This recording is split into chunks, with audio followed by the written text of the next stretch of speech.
Okay, hello everyone, my name is Yasmin Chansha, NIM 250913870032. Today I'm going to talk about research, uh, summary research study title power electronic implementation of dynamic thermal storage as effective inertia in large energy system. This work was originally presented as a doctoral dissertation at the University of Illinois at Urbana-Champaign. The main idea of the research is actually quite interesting. Instead of adding expensive batteries to stabilize power system, we can use something that already exists, thermal system like HVAC in building or thermal mass in an aircraft.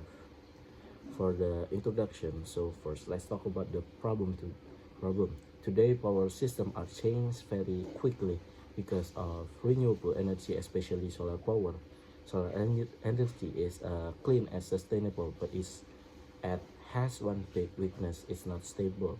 When clouds pass by, the power output suddenly drops. When the sun comes back, it spikes again. In the past, our grid were stable because of large rotating generators.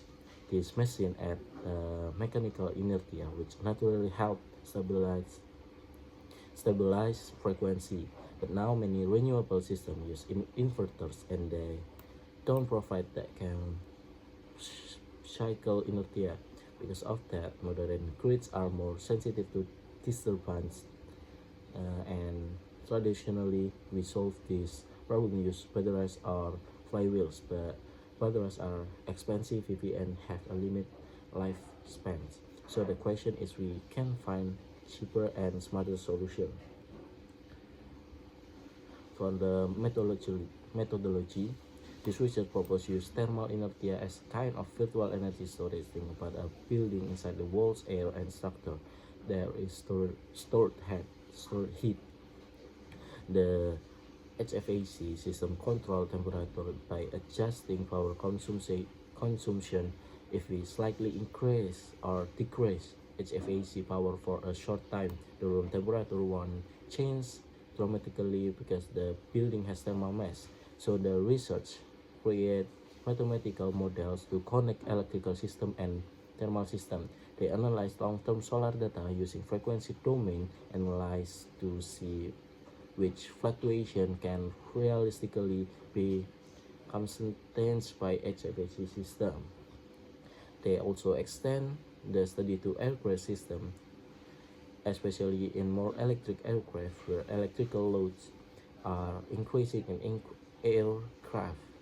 Cabin air and even full mass can provide thermal buffering. Finally, they validate everything through simulation and lab experiments.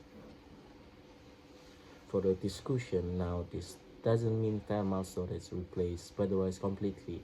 Batteries are still needed for long-term energy storage, like storing energy for hours. But thermal inertia is very effective for short time fluctuation, second or minutes. The biggest advantage of the approach is cost efficiency. We're not installing new heavy equipment. We're just using exciting system smarter to better control using power electronics. Of course, there are limitations. The system must maintain comfort in building, and it depends on how much thermal mass is available. For the result, now talk about the result. For building the HVAC system was able to absorb high frequency solar fluctuation without making people uncomfortable. The indoor temperature stayed within comfort limits. From the grid's perspective, the power profile became smoother, then means less stress on generator and better short-term stability. In aircraft system, thermal mass help reduce sudden generator loading during rapid change. This could potentially allow smaller generator, which means lighter aircraft and better fuel efficiency. So overall, the system worked, but in simulation and experiments.